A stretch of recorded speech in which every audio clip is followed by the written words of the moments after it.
Aloha, I'm Joe Bardavila. Welcome back to the Forbes Books Podcast. And the IT sector is on fire with technological advancements like AI, cloud computing, 5G, Internet of Things, and cybersecurity.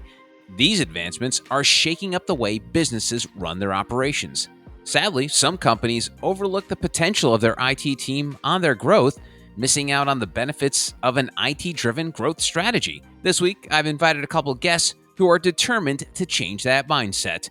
Bhopi Dhall and Saurajit Kanungo are the co-authors of Demystifying IT, a book that illustrates the importance of using technology to drive growth and efficiency, leading to long-term growth and profits for a company.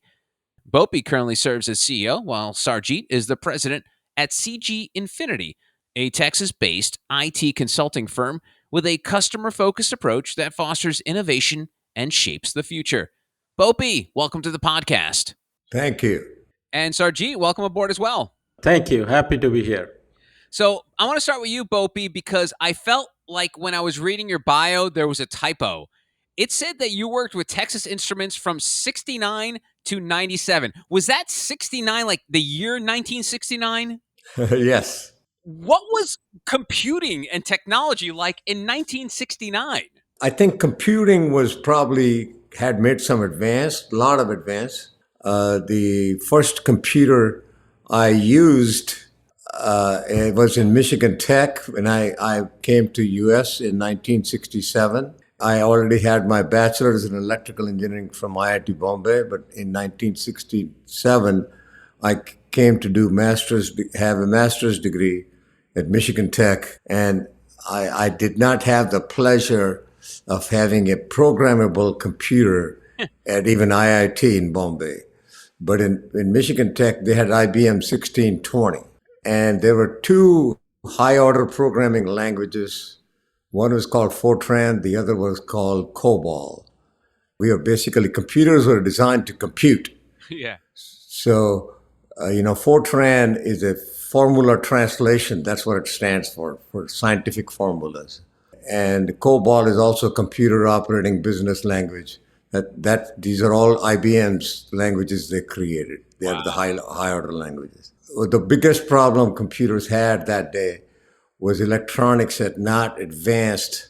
We had transistors. We didn't have to use vacuum tubes, but integrated circuits were very primitive, very small. And the memory science was lacking a lot. One bit of memory took about a dime's space. As a Gen Xer, I like to joke with millennials and obviously now with Gen Zs about how spoiled they are. You've literally seen the entire evolution of computing from 1969 to 2023. How do you control yourself when you're speaking to younger people about like, hey, listen, I was working with transistors and cobalt, what stuff that doesn't even exist anymore. Like, are you able to keep calm and be like, hey, listen, you guys have it really easy today? So what I say is you guys take ones and zeros for granted. I spent half of my life trying to make reliable ones and zeros. Wow, that's awesome. And Saurajit, let's talk about how you and Bhopi joined forces here. Can you take us back? Because I've already laid out that Bhopi, he's been around the block a few times. But when did you guys start working together, and when did you guys decide to go into business together? Great question. So Bhopi and I have known each other probably 18 years, maybe getting close to 20. But we started working together a little over 13 years ago. In fact, this February, I just completed my 13th year in the company. But Bhopi and I started getting serious about working together probably 13 and a half years ago. And what was it about Bhopi that attracted you with that connection? Well, CG Infinity, that time used to be called Cyber Group. Cyber Group was a pretty small company. We had like 5 or 6 employees here in Dallas and 20 employees in New Delhi, India. The biggest attraction for me to join Bhopi was the basic foundation on which he has built this company, and all the 25, 26 employees reflected that. And that was, you're like, son, don't do anything that you can't sleep well in the night. So always be truthful to your customer, always serve your customer with integrity, and integrity. And I just thought that was such a strong foundation that I had a choice to build a company on my own, or I would use this great foundation to build a company. So the choice was very simple for me. Wow. Let's start with the book, Demystifying IT. Bhopi, why do we need to demystify IT? Because I feel like someone who's not in it, IT gets a bad rap. Like it's like, it's like the person you call when things go wrong. So Correct. what are you trying to do when it comes to demystifying it? Initially, computers were designed to compute, and information technology initially was really an afterthought when memory started becoming available, that you could actually use it as you storing information and getting information as and when you need it and how you want to need it, what form you're going to need it. That took a lot of cycles to get going. First killer application to take off IT business was the accounting function, was the most complicated for businesses. People think the IBM is really a technology company. It's really not. IBM was designed, it's the only company that's 100 years old technology company. But Mr. Watson's mission was to give state-of-the-art technologies for businesses to succeed.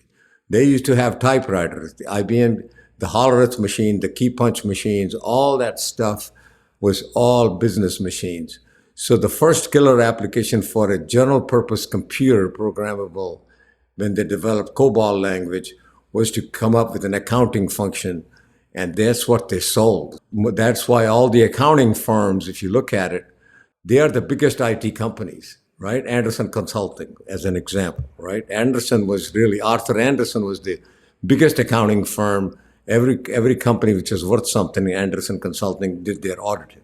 So IT was really used as an accounting function, and most of the time, people were accountants who were using that computers. So slowly and steadily, you could develop other applications.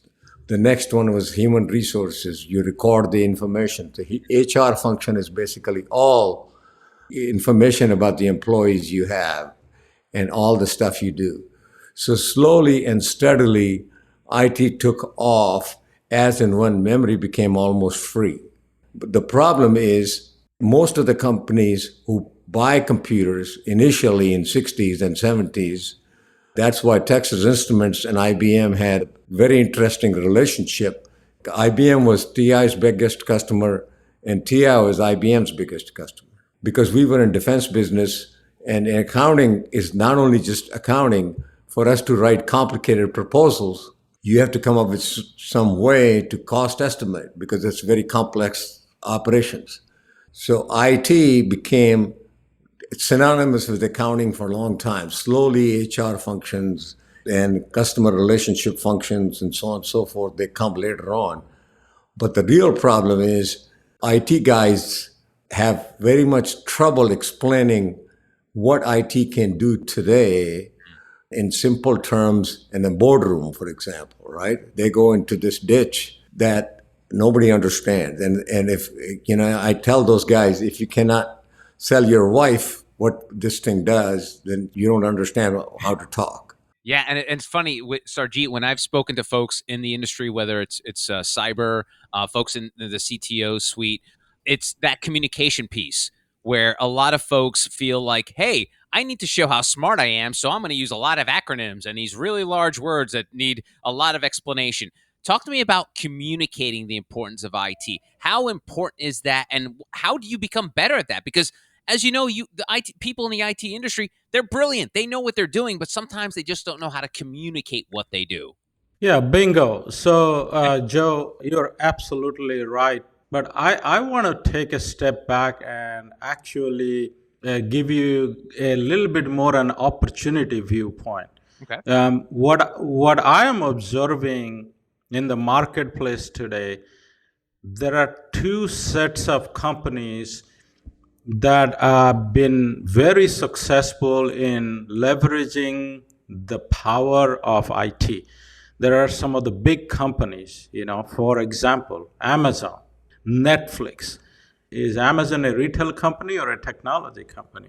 Is Netflix a technology company or a streaming company? You'd argue both.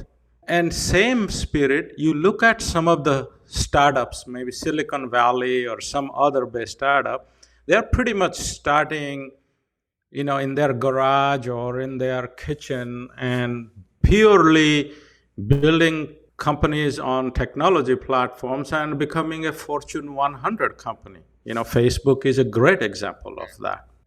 The reason behind coming up with Demystifying IT is the trouble in the middle. The mid-sized companies also need to not get intimidated by these big companies. We are trying to, through examples, we're trying to give mid-sized company CEOs and founders that, hey, if you understand your technology folks better, I think you have an opportunity to harness and start playing offense, not defense. I'm curious because I think a big part of it is trying to be both innovative and practical. Bhopi, how do you pull that off? The innovation piece, but that almost anyone could use it. So you see, being innovative in technology sense, you don't need to confuse the business guys with. Because if you start talking about your technical idea how to take advantage of something, you just lost them by then. Yeah. I think you need to figure out a way. If I'm a business guy, I'm worried about how am I going to increase my revenue and how am I going to make it profitable. And you start telling me all the nuances of what you have to do to get that stuff. Now the state of the art is advanced so high level that programming languages are very close to English now. I mean, basic spoken languages. So you don't have to confuse it. That's why I say, if you can't explain to your wife how you're going to help her using technology and start talking about technology, you could have a very productive conversation. CEO will understand what you're committing to do. If I can do ABC today, I can do XYZ tomorrow if you let me do it. Isn't it crazy, Bhopi, that you're talking about everything's in like plain language and you're coming from the ones and zeros? Do you feel like, man, I wish I was born in the wrong decade, right? But the real thing is, Bhopi has gone through all that stuff. When I started this company in 1998, after I retired from Texas Instruments, I was really not I'm not an IT guy. Even today, I'm not an IT guy from the old-fashioned IT. Right. I'm a controls and communications guy. I used to build control systems for radars and missiles and so on and so forth, right? And GPS. So now it's all information. What GPS gives you, just some information you couldn't get before. Yeah. If I start giving lectures on GPS, I could talk for days, right? Yeah. And Saurajit, I'd love to get your take on the ROI question, because what I'm sure any company you ever work with, what's my return on investment on this IT? What do I get out of this? What's it mean to me? How do you encapsulate that into giving them the ROI they're looking for? That's really need to be the foundation of any investment. Okay. So what through this book we have tried to simplify the ROI message is, let's start calculating ROI in three different buckets. At the basic bottom bucket is you need to have basic IT and think of it as like an utility, right? You need to have internet, you need to have laptop, you need to have servers so that the systems can be hosted so that people can log in and do their stuff, right? So the ROI, what I recommend is that the ROI on those type of investment is probably going to be the hardest one to measure, but it's something that you can't live without. You can't run a business without. It's no different than you and three of us are talking today. There are a lot of technology has to be in place, right? So I call that the basic, GNA, general administrative operations. That's the hardest ROI to find. But if you see what best in class companies are starting to do, is they're taking the next step, which is, hey, how can I invest in technology to really beef up my sales and marketing effort? You can very well measure ROI on those type of investments. The marketing is that how much leads am I getting in? Sales, how much deals am I closing? How much renewals am I making? So the ROI is rather easy to calculate. The last or the most highest stage of evolution is, can I use technology to really optimize my cost of goods sold? So for example, I have people, I'm a pizza shop, I'm just using a simple example, and I have people in my kitchen and they are a part of my cost of goods sold. But can I try to venture and put some robot so that at least take 30 or 50% of my pizza making through the machine? That is also a good evolution, and the ROI can be measured really well in the cost of goods sold. So companies have been making those leap progress, starting from the utility, IT becoming a utility, to IT becoming helping me to market and sell, to even optimize my cost of goods sold. Interesting. For any business or individual, pencil and paper is what we started with. Actually, I started with a piece of wood and a slate, right? Right. But that's really true, by the way, no joking. Now, when we send kids to school, we don't send them with just paper, but a notepad or a notebook. We also send them with computers, right? Mm-hmm. I was in Texas Instruments for a long time. I only got, everybody was given a desk computer. We gave calculators away, programming calculators, but we didn't get them until, I'm trying to remember, 89 or 88 or 90 or something like that. Wow. We did not have. So then everybody had to be given computers, because you don't think about the ROI is you're falling behind. That's part of the infrastructure business has to provide. But now once you have invested in the infrastructure, just like office supplies, now what else can you do with it, which is what Saurajit is talking about. And I would love to talk to you, Bhopi, about your day job at CG Infinity. And that's the fact that a big part of what you do is cloud data, cloud web development. And I know I've teased you a little bit about how long you've been doing this, but how important and the impact of the cloud has been to what your day-to-day is at CG Infinity and basically your career in the second half of your career. Well, to me, I don't even know there's a cloud. Basically, if I want to look at my books, I want to look at anything else, I could be anywhere and look at my books. Right. People take that for granted now, right? Mm-hmm. So you have no idea where the computing is done. If we put all the computing that's required in the iPhone, iPhone would be not this small. Yeah.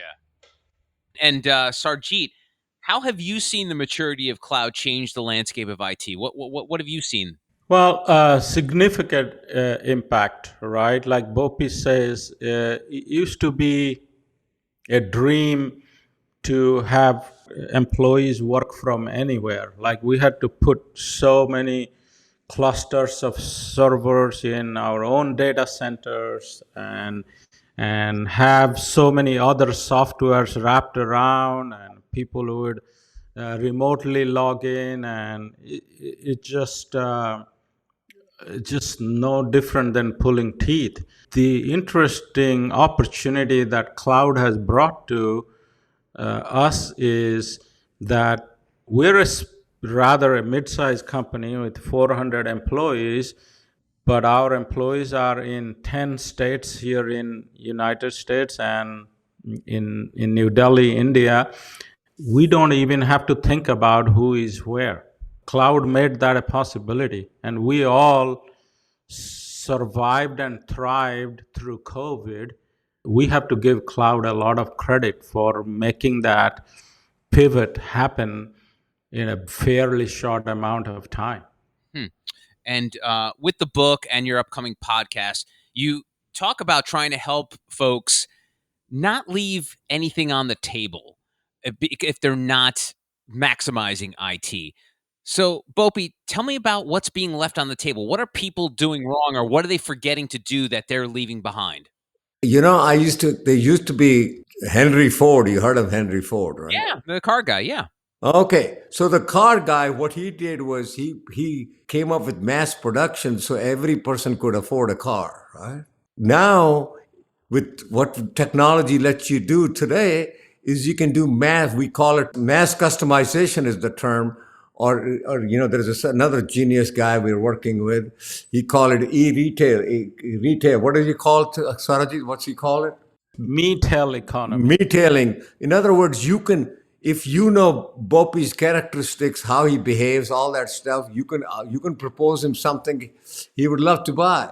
So it can help you in the top line. It can help you retain that customer, repeat things, which even I tell everybody, even if you're selling potatoes, you're not using all these capabilities that's available. Somebody else is going to drive you out of business. Through this book, what we want to raise the awareness for, the traditional second generation, third generation businesses. Like, for example, the regional banks. You have the big banks like, the Chase and Bank of America. They have enormous amount of firepower to build technology and have those technology access to their consumers. You have the startups like SoFi, like you see the big stadium, like nobody heard of SoFi even 15 years ago, but they came from nowhere and they're mass mailing or reaching people in every neighborhood and offering them loans and taking their deposits. And traditional banks are like, oh my God, what are we going to do? So they are turning into more defensive posture. What we want to tell through this book to these traditional second, third generation mid-sized businesses that, hey, you are the backbone of this economy. You still employ probably 50-60% of the employment in this country. So take an offensive step. You need to learn how you can take this technology, which is accessible and affordable, but you just need the discipline to execute these projects successfully so that you are going to be more on taking an offensive stand and increase your market share rather than watching your market share depleting every day. And I'd love to talk about, because a big part of what you're doing is just showing your leadership in this industry. And Bhopi, I know you've been doing this a while, but people are inspired by you. And I read someone wrote that you put faith in your team members and you give everything they want and need to succeed. When did you learn the importance of servant leadership? Well, the best thing that happened to me was when I joined Texas Instruments. The only reason people like me are even here is because Cold War, Soviet Union was the head of US. The people I was surrounded with, the culture, this Texas Instruments had a $2 billion a year defense business. The people I was surrounded with, the way we were treated, that culture was the magic. So when they forced me into retirement because they sold those defense businesses, is my mentor who used to be running the most of TI. He asked me, what am I going to miss the most? And I says, it's the culture you have where we are all family. I mean, honestly, we are all family. I was treated like a family, and that's what I was going to miss. So my dream was, when I started Cyber Group, was to create that environment. Sam helped me put the plant together. It took me 20 years to come, and then Saurajit has helped me. We have built a culture where my three requirements is integrity, integrity, and integrity, and everybody's a family. Wow. Period. And it's funny that you guys were able to create that much culture without books and podcasts. How did you guys do that back then? You have to be human first. Yeah. Right? And I'll tell you my story. First day I came to the job, we were working on a huge project. I called my person who was managing that whole operation, was the vice president of the company. His name was Sam Smith. I called him sir. He took me to his office. He says, there is no sir business here. We are all the same, and this is what I did at Cyber Group too. Because chronology doesn't count. Mileage counts, right? At the end of the day. Yeah. And do you remember what year was that conversation with Sam Smith? What round? 1969. And you still remember it. And not only that, Sam Smith is the one who was on the board of Cyber Group or CG Infinity until he died 3-4 years back. Wow. He actually helped me interview and he mentored Saurajit just like he used to mentor me. Is that true, Saurajit? Wow. Absolutely. I was fortunate to have quarterly lunches, 2-3 hour lunches with him, and thoroughly learned a lot from him. What a great story. And in a way, you guys are now carrying that flame that Sam lit many, many years ago. Saurajit, how important is that to you now for the next generation of folks in your industry? That's the central theme on which Bhopi and I are building this company. Yes, we grow every year our top line, we grow our bottom line, but if we focus on our people and we grow our people, they're going to take care of our customers, and our customers are going to sell for us. And that's exactly what is happening. We have come from a 25-person company to a 400-person company today in last 13 years. We don't have even one single direct sales force. It's all word of mouth. It's all recommendation. We're going to continue to keep it that way. Wow. That's so cool. And Bhopi, Saurajit mentioned, but why is it important to write this book? Why do you need to demystify IT? There's a little bit of selfish reason. The target market for us is these mid-sized companies. And there are those verticals, we're only focused on 2 right now. We've done work in even precious metals and things like that. You'll see those histories where we could help a lot of people. Money is important, but what's value is the most important thing, right? So the whole idea was to wake people up that you're not taking advantage of technology. If you don't, then you're going to be out of business. Well said. They are Bhopi Dhall and Saurajit Kanungo, the authors and the brains behind Demystifying IT. Bhopi, thanks so much for this conversation, and thank you for being a good sport. I know I teased you a bit there, so thank you very much for taking the time, Bhopi. No problem. Thank you for doing this. And Saurajit, thank you again. It's always great catching up with you, and looking forward to see how the book's going to come out. Absolutely. Thank you, Joe. You're welcome. And that is it for this episode of the Forbes Books Podcast. If you enjoyed the show, make sure you take a second to subscribe so you automatically get new shows when they drop. Also, if you have a minute, I'd love if you left us a review so more amazing entrepreneurs like yourself can discover the show. And please, don't forget the golden rule and treat others as you want to be treated. Thanks for listening. Until next time, adios.